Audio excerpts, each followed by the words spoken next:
بسم اللہ الرحمن الرحیم۔ آج 26 جولائی 4 ذی الحجہ 1440 پر ایک ہجری،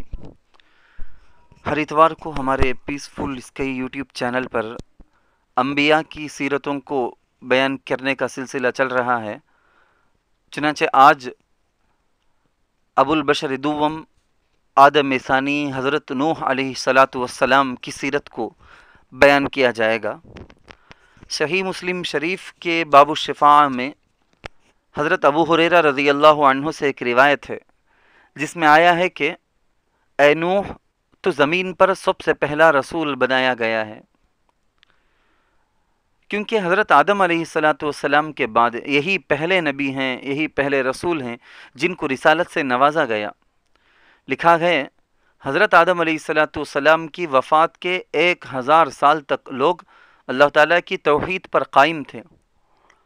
پھر کچھ اچھے اور نیک لوگوں کا جب انتقال ہونے لگا، اچھے نیک لوگ خاندان کے انتقال ہو کر چلنے لگے، تو بعد کے لوگوں نے، وارثوں نے، بیٹوں نے، پوتوں نے، نواسوں نے ان کی یاد میں ان کے مجسمے بنائے، یعنی کہ ان کی مورتی بنائی، ان کی جیسا آج کل کے اندر ویکس میوزیم بناتے ہیں کہ لوگ باقاعدہ بڑے بڑے اسٹیچو بناتے ہیں، کسی کی شکل صورت پتھر سے تراشتے ہیں۔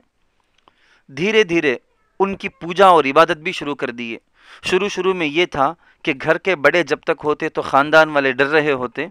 پھر جب وہ انتقال کر جاتے تو خاندان کے جو نوجوان ہوتے وہ گناہ کرنے، ہر قسم کے اوباش کی حرکتیں کرنا شروع کر دیتے۔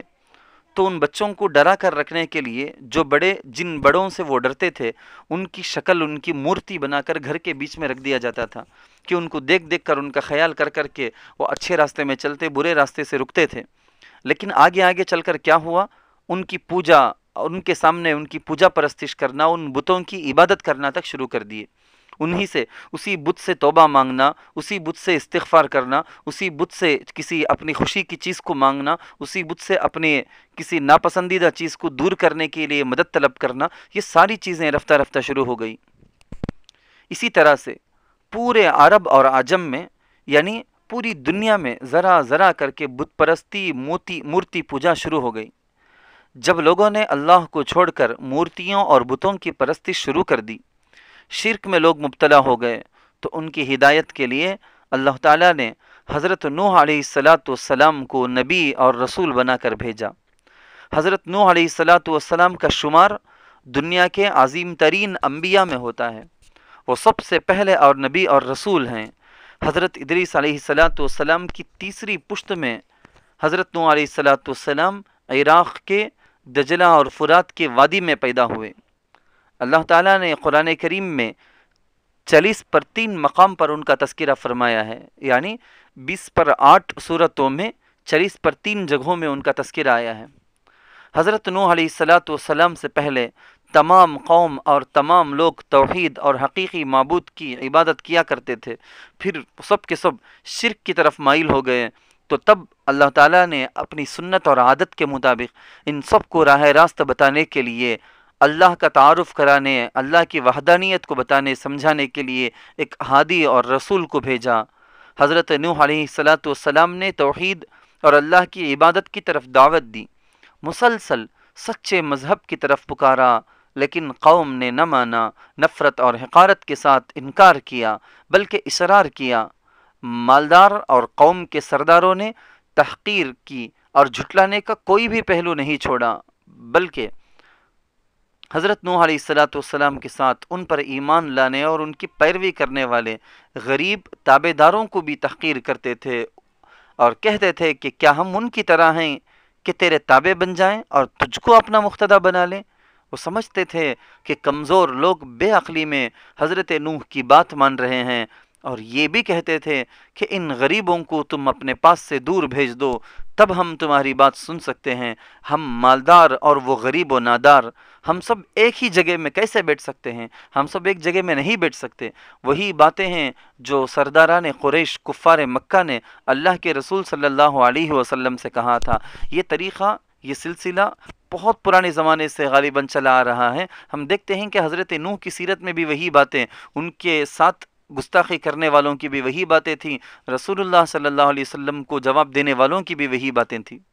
اور حضرت نوح علیہ السلام تو ہمیشہ اس کا ایک ہی جواب دیتے تھے کہ ایسا کبھی نہیں ہوگا، کیونکہ یہ میرے آس پاس رہنے والے، اللہ پر ایمان لے آنے والے، یہ اللہ کے مخلص بندے ہیں، اللہ کے ہاں امیر اور غریب کا کوئی سوال نہیں۔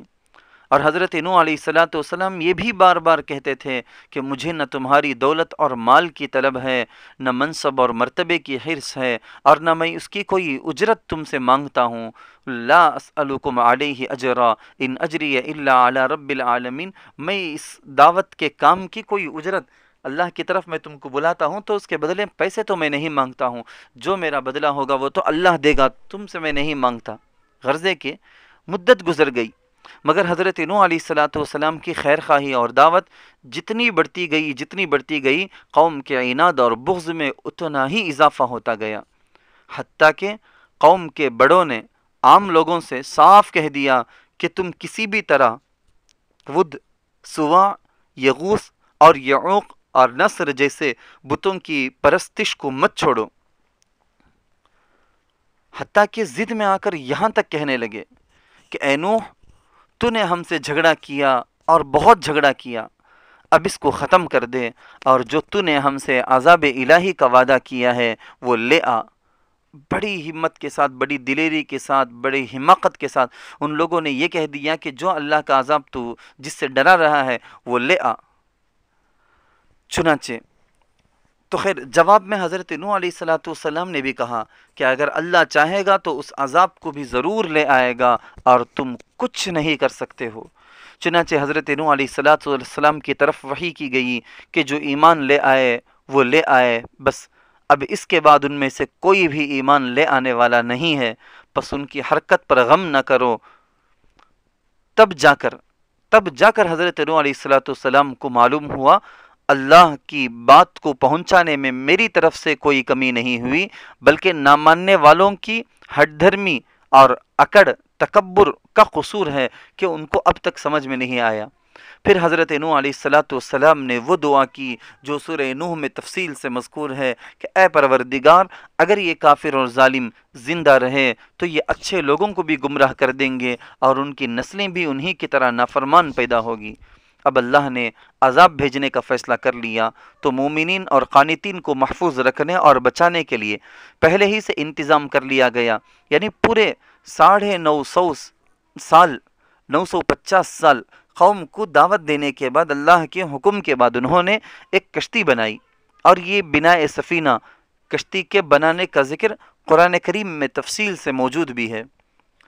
فرمایا گیا ہے کہ اے نوح، تو ہماری حفاظت اور نگرانی میں وحی کے مطابق کشتی تیار کرتے جا، تم کشتی تیار کرتے جاؤ، مجھ سے ان کے بارے میں کچھ نہ پوچھو، یہ یقیناً غرق ہونے والے، ڈوب کر مرنے والے ہیں۔ سورہ ہود میں اس کا تذکرہ آتا ہے۔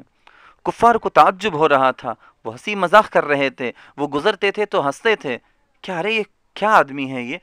کوئی بارش نہیں، کوئی ندی نہیں، کوئی دریا سمندر نہیں، یہ کشتی کہاں چلاؤ گے؟ یہاں کون سا پانی ہے کہ جس میں چلانے کے لیے تم کشتی بنا رہے ہو؟ کشتی بنا کر تیار ہوئی۔ پھر حضرت نوح علیہ السلام نے اللہ کی بتائی گئی پہلی علامت کو دیکھا کہ زمین کی تہ سے پانی ابلنا شروع ہوا۔ تب وحی الہی کے ذریعے سے حکم سنایا گیا کہ کشتی میں اپنے خاندان والوں کو بیٹھنے کا حکم دو، اور تمام جاندار میں سے ہر ایک کا ایک جوڑا بھی کشتی میں پناہ گیر ہو جائے، اور مختصر جماعت بھی جو کہ 40 افراد پر مشتمل تھی، وہ سب کے سب ایمان والے تھے، کشتی میں سوار ہو گئے۔ جب سب کے سب کشتی میں سوار ہو گئے تو آسمان کو اللہ کا حکم ہوا، یا سما آسمان کو اللہ کا حکم ہوا کہ پانی برسانا شروع ہو جا، اور زمین کے چشموں کو حکم ہوا کہ پوری طرح ابل پڑ۔ یہ سب کچھ اللہ کے حکم سے ہو رہا ہے۔ دوسری طرف کشتی پانی کے اوپر ہی تیر رہی ہے۔ اس وقت تک یہ ہوتا رہا، کشتی تیرتی رہی جب تک کہ تمام معاندین سرکش کافر غرق ہو کر برباد نہ ہو گئے۔ غرض جب عذاب ختم ہوا تو نوح علیہ السلام کی وہ کشتی جودی پہاڑ پر جا کر ٹھہری، یعنی تقریباً 6 ماہ